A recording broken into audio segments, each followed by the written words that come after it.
kamulo na si Papa sa center post, no? Yang gilisan from stock KMX 125 nga T-post. Ilisan niya sa XRM para masalpak sa chassis. So, muna siya itong ginabuild karon. XRM 110 chassis. Pero, taura na to XRM 125 nga engine. So, maraming ipang-usab. Pang-usab ang bracket sa makina. So, KMX swing arm, KMX hubs, KMX rear hubs, and KMX fork. Tapay gas-gas.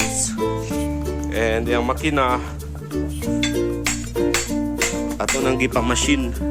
Ipa-bore out na to gahapon sa maramag. Pero, yung makina, alright. Mana mga swaki no, taod na. Mainit-init pa. So, aso pa ba? So, i-repaint tayo ni. Pero dili kami mo repaint. Nami kailangan mo repaint dito la. Doc John Bars, EG Barrio. Painter na siya. So, ito yung luwan niyang center case. Kaya medyo madumi. Sabon and so welcome back mga swaki no. So this is our another build XRM underbone dirt bike 231cc. So mo na yung mga main parts nga ito itawad sa yung makina. So di pa gid ni mauno dagan pa kay ni kulang pero mo na yung ipakita karon kay mo na yung mga main component ng parts, which is the connecting rod, the side bearings, the cylinder head, 4 bulbs, and the bore kit. So, maguna ta diri sa connecting rod. So, ang gamit ito ng connecting rod is Wave 125 Conrad standard pero forge. So, sulod ani, kabiyan. Kwanta unboxing. So, ano ba play? Hindi na.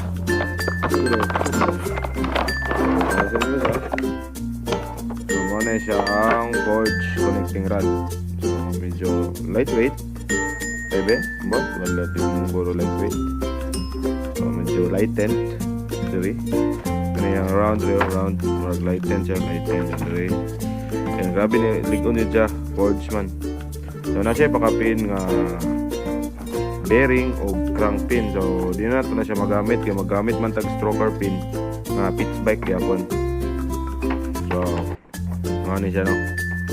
Ang iyahang Conrad. So, butang ito siya. So, wala na. Di na ako mapakita sa inyo ang stroker pin. Okay.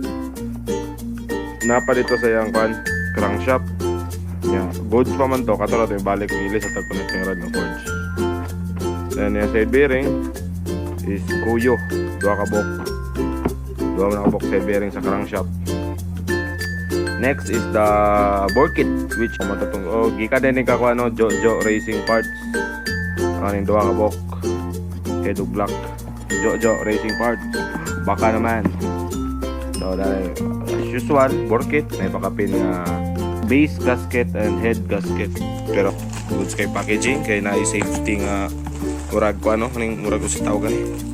Foam ba? Styrofoam. So gawas. Sudan mo sa cameraman ay piston lock,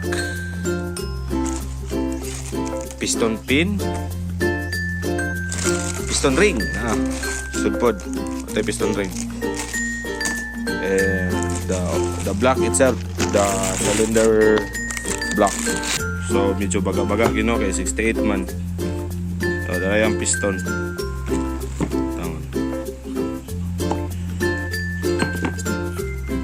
Tangan natin yung piston. Dala. So naka 4 bulbs gid siya nga kuanda no. 4 bulbs nga profile. So which is good kay 4 bulbs mo to ang cylinder head. So mo na to ang bore kit 68mm Motaro. So dire na bata siyang cylinder head. So kompleto gyud no. Ang wala ra ni ang taklob ra gyud sa sa cam gear. So uy, na comes yan pakapin na with bearings na. Daya din yung mga taklob, rocker arm, cam gear adjustable na, mga nuts and everything. Yang tawag ni rocker arm, taklob. And sa pa ni nadre valve spring.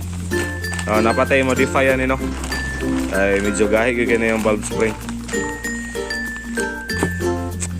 Next is the head itself na din. Ano siya?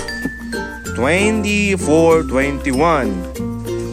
So, intake 24, exhaust 21. So, port patani sa head. And sa modification, ano siya? Sa kaninga part mga swaki, ito nang na-assemble ng head and ito na siya na port. So, goods na siya. Ready to salpak na. So, nag-heat treatment ang mga swaki no, para dili na ta magdukdok sa crankshaft. Kaya once nga ipainito na yung mga sa metal, mo expand na siya. Diba?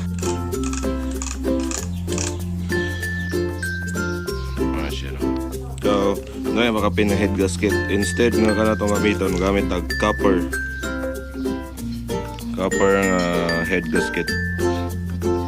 So update mga sa akin na ito na natadang yung cylinder head, cylinder block, and ito na. Medyo gamay na lang yung tagko lang na. Di dali mag-upgrade kaya dagan yung modification, di kita yung nga plug and play.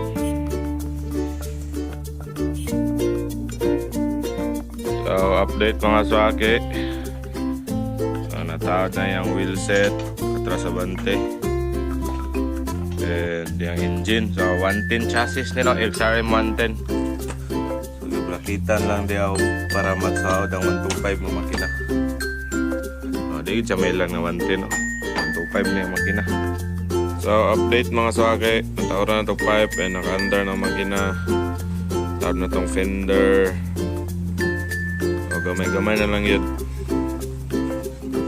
So, medyo hapit na mga mga soil pero mawanda ka ng engine. So, itong testing ang engine. Wow! So, kaning part mga swaki, ito nang gibalik og taod ang fender o ang racing plate og mga cover kay gipa-stickeran man sa tag-iya dito kay King Edition. So, cut out na siya nga sticker no. So, goods kayo. So, ito nang gibalik dia. Ito na ito na ang fender. Then it's sunod na to ang racing plate. So muna yung number plate or racing plate.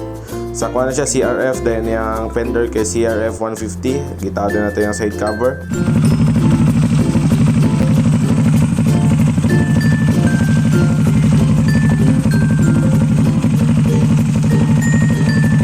Atong istorya ng specs no. So naka ASB lever siya, fusion nga manubila. Dayon yung fork set, appeal hub kay sa KMX 125 Kawasaki. Yung fender CRF 150, yung racing plate CRF. Nara na sa Shopee no. So muna yung brake, so yung engine 4 valves. So 231cc ni nga engine, so 28mm carb. Dayon yung kana batok is sa RSFI. Dayon naka foot pegs. Dayon atong gamit nga kadina is 428 O-ring type DID. So naka swing arm siya sa KMX rear. Dayon iya pong hub is rear sa KMX, then YTX siya. So this is our build owned by Bricks Ruben. So this is 231cc XRM 125 Underbone dirt bike. So XRM 110 yan chassis no. And sa paintworks is John Bars, EG Barrio. Dayon sa sticker is si King Dijon. So ang pag-build ane, yours truly, Mr. BJ Filongco, the cutest mechanic. Giubanan sa kong papa, Mr. Johnny Filongco.